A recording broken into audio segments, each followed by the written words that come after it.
After 15 months of war, a Gaza ceasefire deal has finally been reached between Israel and the Hamas in Gaza. The groundbreaking deal could see a halt in fighting and the release of Israeli hostages as well as Palestinian prisoners.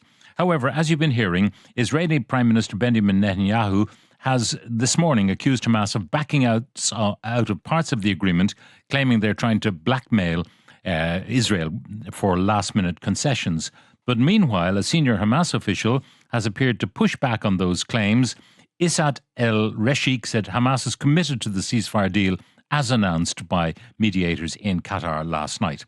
We're joined by Fawaz Gerges, Professor of International Relations at the London School of Economics. Fawaz, good morning. Good morning to you. What do you make, first of all, of Benjamin Netanyahu's claims that Hamas is reneging on parts of the deal or delaying them, and then the response from Hamas? Well, I mean, we have been here before, haven't we? We have seen the tricks and the games and the delays that Benjamin Netanyahu has been making in the past 15 months.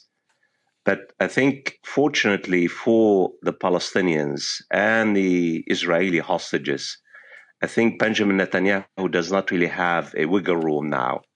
I think he's trying to extract as many concessions as possible before the cabinet votes on the deal. I think the deal is done.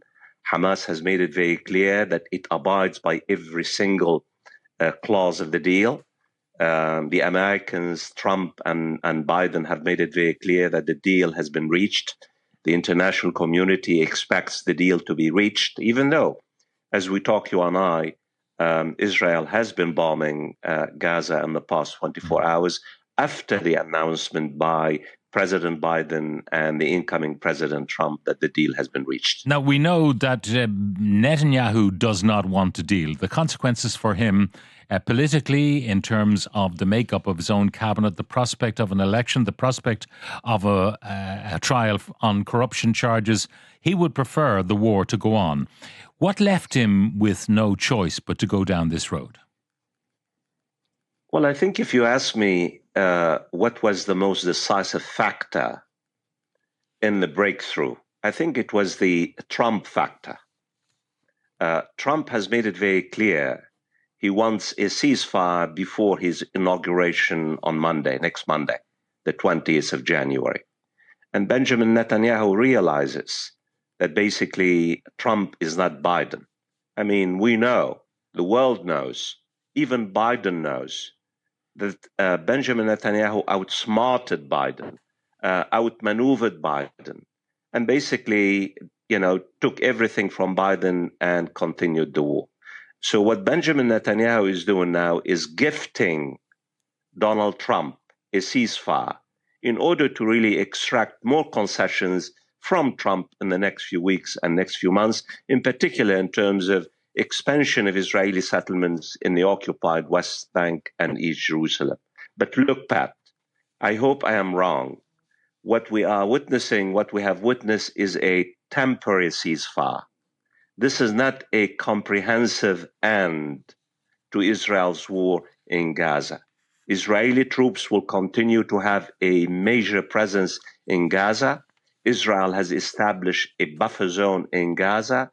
Netanyahu and his extremist coalitions have no basically desire or wish to pull out from Gaza. So what we are witnessing, what we will witness in the next few weeks and next few months is the end of the intense phase of activities of war. Yet Israel's war in Gaza will continue in the same way as it has in the West Bank. Finally, the final a point on this.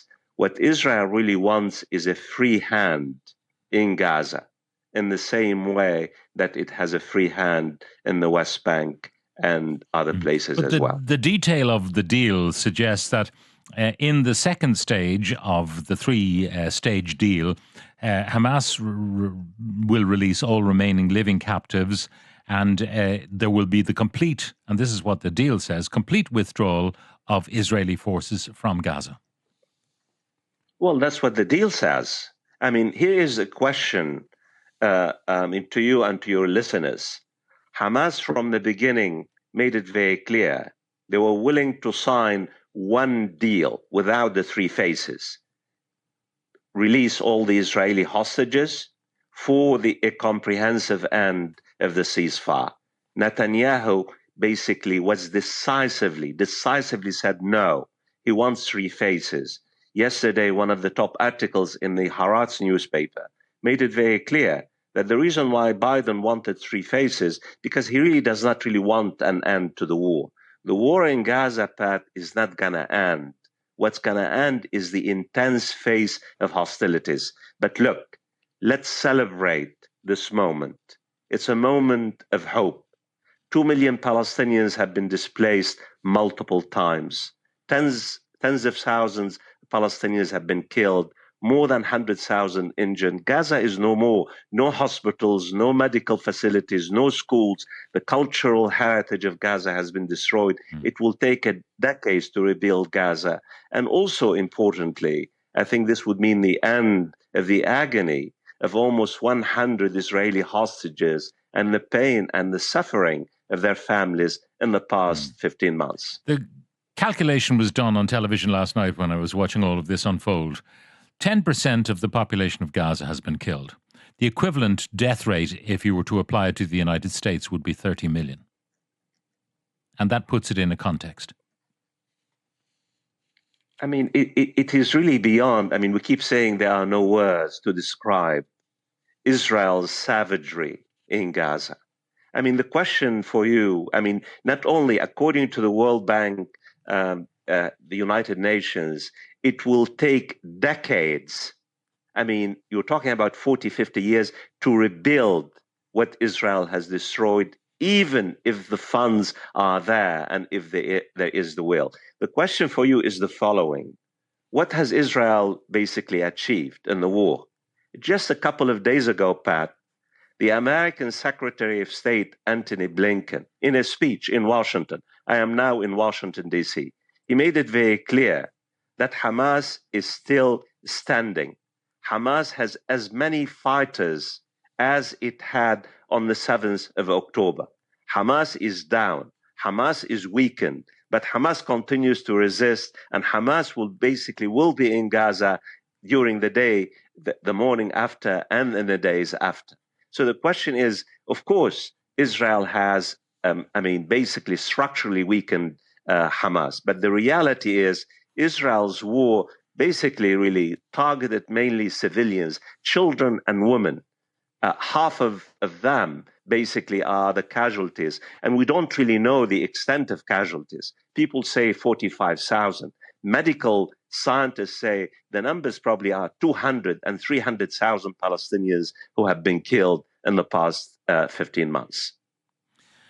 The question now is whether or not Netanyahu is going to keep on looking for excuses to resume the war and how soon he will do that, and his calculation as to what Donald Trump might do if suddenly full hostilities are resumed by Israel.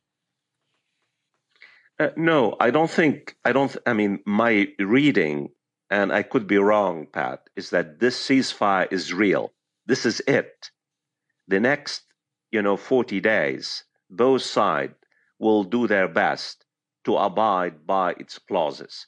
Hamas will release 33 Israeli hostages. Most of them are alive, children, women, and elderly. Israel will release 30 Palestinian prisoners in return for every Israeli hostage. Just a point here, a footnote. How many of you listeners know that Israel basically has more than 10,000 Palestinian prisoners and hostages, including hundreds of children and women? So many Palestinian prisoners and hostages will be released. And Israel will pull out some of its forces from heavily populated areas. Remember, heavily populated areas. It doesn't say that Israel basically will pull out of Gaza. And Israel will have the right to basically carry out military strikes up to 2 kilometers in Gaza, even during the next 40 days. And then in the second phase, Hamas and Israel will basically begin another phase of talks in order to release all the hostages and end Israel's occupation of Gaza, I doubt it very much whether Benjamin Netanyahu and his coalition will basically, accept the second phase of the deal. Doesn't this exchange of prisoners for hostages illustrate the attitude that the Israelis have towards Palestinians, that, one Israeli life is the equivalent of 30 Palestinian lives? In other words, they're little more than vermin in the Israelis' eyes. Oh, absolutely. This has been so since the establishment of Israel in 1948.